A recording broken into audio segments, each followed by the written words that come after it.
2010 में ईरान अपने nuclear programme में तेजी से प्रोग्रेस कर रहा था, पर वो नहीं जानते थे कि उनकी यूरेनियम एनरिचमेंट फैसिलिटी के अंदर स्टक्सनेट नाम का एक वायरस घूम रहा है।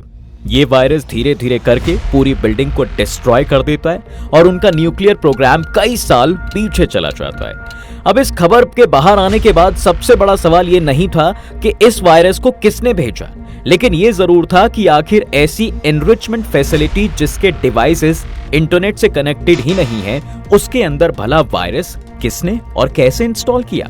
कैसे इस एक सवाल ने CIA के एजेंट्स को ईरान और चीन में एक्सपोज कर दिया और क्या था ये पूरा मामला, आइए जानते हैं आज की इस वीडियो में। तो जिस यूरेनियम एनरिचमेंट फैसिलिटी की हम बात कर रहे हैं वो ईरान के नटांज में थी, जहां पर स्टक्सनेट नाम का ये वायरस प्लान किया गया था। साफ था कि इसके पीछे अमेरिका का हाथ था, लेकिन आज हम जानते हैं कि अमेरिका के अलावा भैया इसमें इजराइल और कुछ हद तक फ्रेंच और जर्मन इंटेलिजेंस के लोग भी शामिल थे, क्योंकि इस फैसिलिटी के अंदर इंटरनेट नहीं था।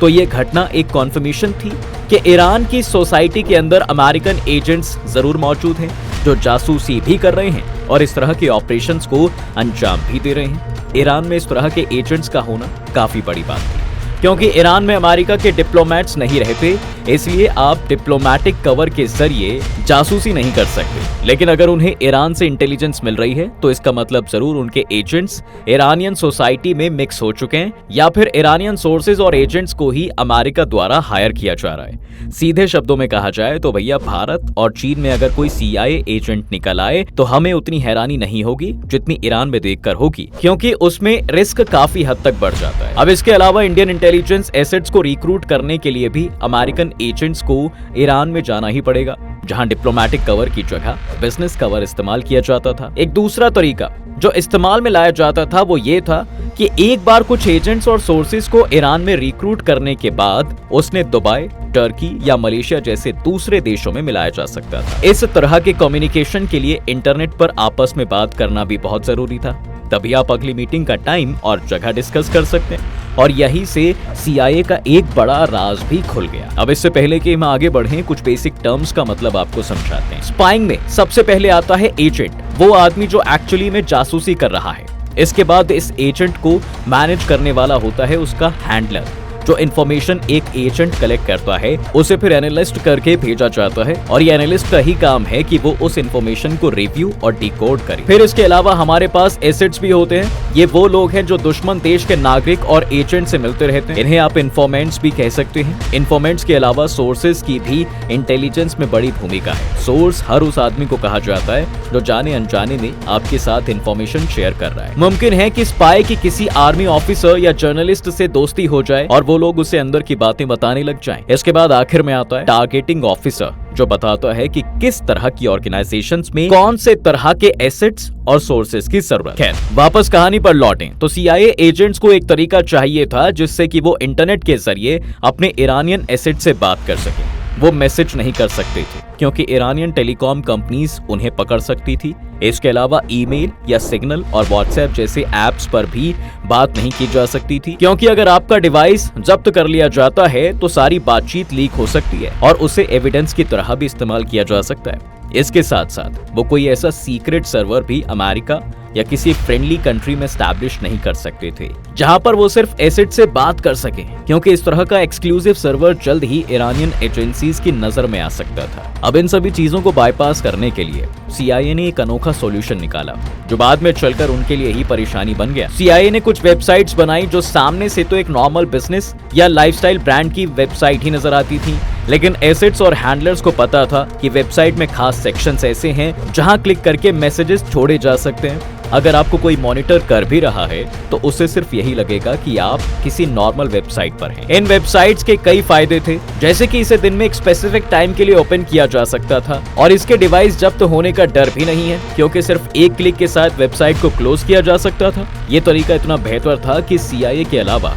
ब्रिटिश इंटेलिजेंस एजेंसी MI6 भी इसका इस्तेमाल कर रही थी। CIA के साथ काम करने वाले शख्स यानी जॉन रिडी ने इन वेबसाइट्स के खिलाफ 2009 में ही CIA को वार्न कर दिया था, जॉन उनके लिए लोकल सोर्सेज के इंचार्ज के रूप में काम कर रहा था जब उसने CIA के सामने अपनी बात रखी और वार्निंग देते हुए यह भी कहा कि अगर किसी दिन ये नेटवर्क एक्सपोज हो जाता है तो CIA के 70% फॉरेन एसेट्स की जान खतरे में पड़ सकती है। लेकिन जॉन की एक सिंगल कंप्लेंट को CIA के अंदर बहुत ज्यादा सीरियसली नहीं लिया गया और वो इसी मेथड से चलते रहे।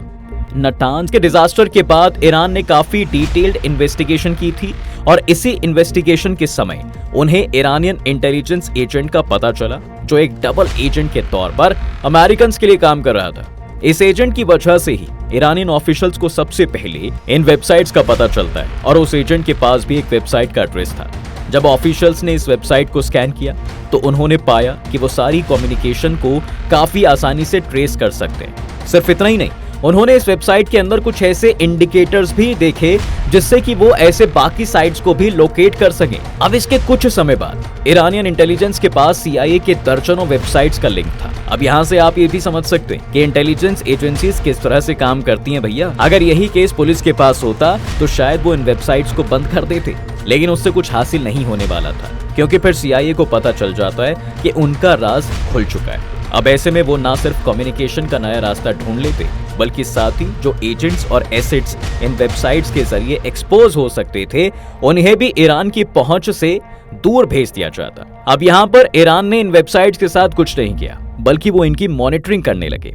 अब उन्हें इन वेबसाइट्स पर होने वाली सभी कॉन्वर्सेशंस का पता था और साथ ही वो इन लोगों के IP एड्रेस की मदद से उनकी लोकेशन ट्रेस कर सकते थे। इस ट्रैकिंग के कारण उनके पास इतना वक्त था कि वो हर सस्पेक्ट का पूरा बैकग्राउंड चेक कर सके और उनके काम करने के तरीके को भी समझ सके। अब देखिए, ईरान को अभी ज्यादा कुछ करने की जरूरत तो नहीं थी क्योंकि बिना कुछ किए ही उनके पास इतना डेटा आ रहा था कि वो आने वाले ऑपरेशंस की डिटेल प्लानिंग देख सकते थे। वो जानते थे कि एजेंट्स और एसेट्स किस देश में कब मिल रहे हैं। एक एक करके इस नेटवर्क के सारे पीस अपने आप ही उनके सामने आ रहे थे। इस तरह की सर्विलांस का एक फायदा उन्हें यह भी हुआ था कि जब भी कोई CIA एसेट अपनी हैंडलर से मिलने के लिए विदेश जाता था तो न सिर्फ अब ईरान के पास उस आदमी का एक्सेस था बल्कि अब उनके पास उसके हैंडलर के पहुंचने का भी मौका आ जाता था। वो लोग इनके मिलने का इंतजार करते थे।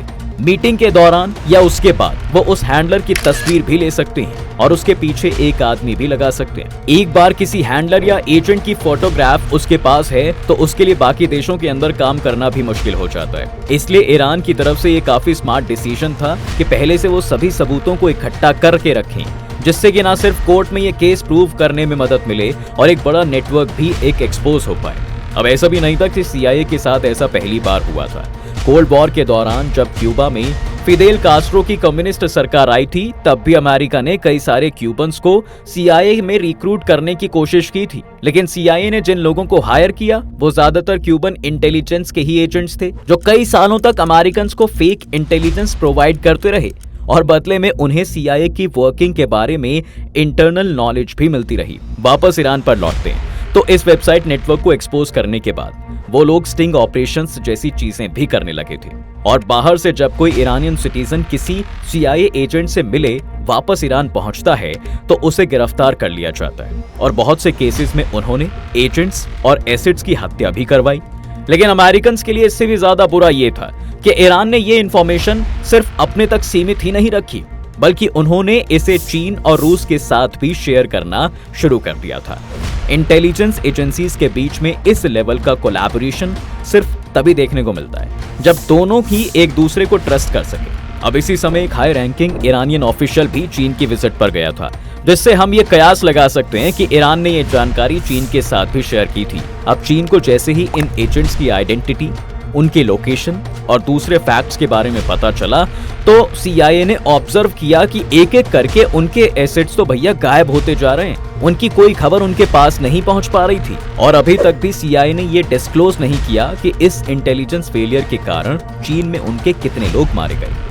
जाहिर सी बात है कि वो चीन या ईरान को भी इस बात के लिए पनिश नहीं कर सकते क्योंकि ना सिर्फ जासूसी इल्लीगल है बल्कि अगर वो इस तरह के किसी केस को परस्यू करते हैं तो उन्हें ये बात भी माननी पड़ेगी कि जिन लोगों को चीन और ईरान ने पनिश किया है वो लोग एक्चुअली CIA के लिए ही काम कर रहे थे। कहा जाता है कि इस एक लीक ने CIA के चाइना ऑपरेशन को 10 साल पीछे कर दिया था, क्योंकि अब दोबारा ही वैसा नेटवर्क वहां बिल्ड करने के लिए उन्हें दोबारा से वक्त लगाना पड़ेगा। और इस बार चीनी सरकार ज्यादा अलर्ट भी है। अगर इस पूरे इंसिडेंट की बात की जाए तो इसकी रिपोर्टिंग को भी ज्यादातर दबाकर ही रखा गया था। उस समय पर सबसे पहले न्यूयॉर्क टाइम्स ने इस पर रिपोर्ट किया था और उनकी रिपोर्ट में बताया गया था कि CIA ने इस ऑपरेशन के लिए जेरी ली नाम के एक आदमी को गिरफ्तार किया है, जो CIA के लिए ही काम करता था। ली के पास एक डायरी मिली थी जिसमें उन एजेंट्स के नाम और दूसरी इंफॉर्मेशंस भी थी जो रिसेंटली मारे गए थे। इनिशियली CIA को यही लगा था कि जरूर उनकी ऑर्गेनाइजेशन में ही कोई जासूस है जिसने ये जानकारी लीक की होगी, लेकिन जल्द ही उन्हें समझ में आ गया कि जेरी ली के कनेक्शंस जरूर दुश्मन देशों से थे, लेकिन जो ज्यादातर जानकारी है वो जेरी ने नहीं बल्कि वेबसाइट से ईरान और चीन तक पहुंची है। CIA के साथ इस तरह के बड़े बड़े फेलियर्स पहले भी कई बार एसोसिएट किए गए हैं, जिनमें से एक बड़ा उदाहरण 80 के दशक में एल्ड्रिच एम्स का था, जो CIA के टॉप स्पाइस में से एक था। अचानक से एक दिन उसे गिरफ्तार कर लिया जाता है। उस पर इल्जाम था कि उसने सोवियत यूनियन और रूस के लिए जासूसी की है, और ये इल्जाम सच भी थे। शादीशुदा होने के बावजूद उसका एक मारिया नाम की औरत के साथ अफेयर चल रहा था, जिसे महंगे रेस्टोरेंट्स में जाने का और शॉपिंग करने का बहुत ज्यादा शौक था, जिसमें उसकी सैलरी का एक बड़ा हिस्सा खर्च होने लगा। इसके बाद 1983 में उसे वापस वॉशिंगटन ट्रांसफर कर दिया गया, जहां उसे एक सेंसिटिव डिपार्टमेंट का पार्ट बनाया गया, जो कि KGB और सोवियत मिलिट्री इंटेलिजेंस GRU के खिलाफ ऑपरेशंस प्लान किया करते थे। इस पोजीशन के कारण उसके पास काफी सेंसिटिव इंफॉर्मेशन का एक्सेस आ गया था, और साथ ही इसी समय उसकी गर्लफ्रेंड मारिया भी उसके साथ रहने लगी थी। इसी फाइनेंशियल प्रेशर के दबाव में आकर उसने सोवियत्स के लिए जासूसी करने का फैसला किया। 1985 में वो कई बार एक रशियन डिप्लोमेट से भी मिला, जिसे उसने कई सारे टॉप लेवल FBI और CIA स्पाइस के बारे में जानकारी दी जो सोवियत की जासूसी कर रहे थे। इसके अलावा उसने CIA द्वारा प्लान किए जा रहे ऑपरेशंस की जानकारी भी लीक करना शुरू कर दिया। 13 जून 1985 को एक मीटिंग में उसने 24 ऐसे वेस्टर्न इंटेलिजेंस स्पाइस का नाम उन्हें डिस्क्लोज किया जो सोवियत यूनियन में काम कर रहे थे, और अचानक से CIA का एक बड़ा सा नेटवर्क पूरी तरह गायब हो गया भैया। फरवरी 1993 में FBI और CIA एक जॉइंट इन्वेस्टिगेशन को अंजाम देती है, लेकिन 2 पॉलीग्राफ टेस्ट के बावजूद भी वो एम्स को नहीं पकड़ पाए, क्योंकि अभी तक एम्स पर किसी को शक ही नहीं था। एम्स के ऊपर शक तब बढ़ा जब उसके साथियों ने नोटिस किया कि वो अपनी सैलरी से तो कई गुना ज्यादा पैसा तो सिर्फ लग्जरी आइटम्स में ही खर्च कर देता है, जिसके बाद उसके ऊपर इन्वेस्टिगेशन ने सीरियस मोड़ लिया। उसके घर के बाहर के ट्रैश को एग्जामिन किया जाने लगा। 10 महीने तक उसकी कार में एक ट्रैकिंग डिवाइस लगा था, और 13 अक्टूबर 1993 के दिन उन्होंने एम्स को एक लेटर बॉक्स के पास जाकर चौक से एक निशान बनाते हुए देखा। स्पाई क्राफ्ट में ये एक तरह का सिग्नल होता है कि उसे अपने हैंडलर से मिलना है। हमेशा ही इस तरह के एसेट्स के घर के आसपास एजेंसी अपना कोई आदमी जरूर रखती है, जिसका काम सिर्फ मेल बॉक्स को ऑब्जर्व करना होता है। अरेस्ट के समय एम्स के घर से 60 पर्सेस और शूज के 500 पेयर्स भी मिले, और इन्वेस्टिगेशन में पाया जाता है कि एम्स के एक्शन से अभी तक 100 से ज्यादा CIA ऑपरेशंस फेल हुए हैं, और कम से कम 10 confirmed CIA assets of agents की मौत एम्स द्वारा पास ऑन की गई जानकारी के कारण हुई थी।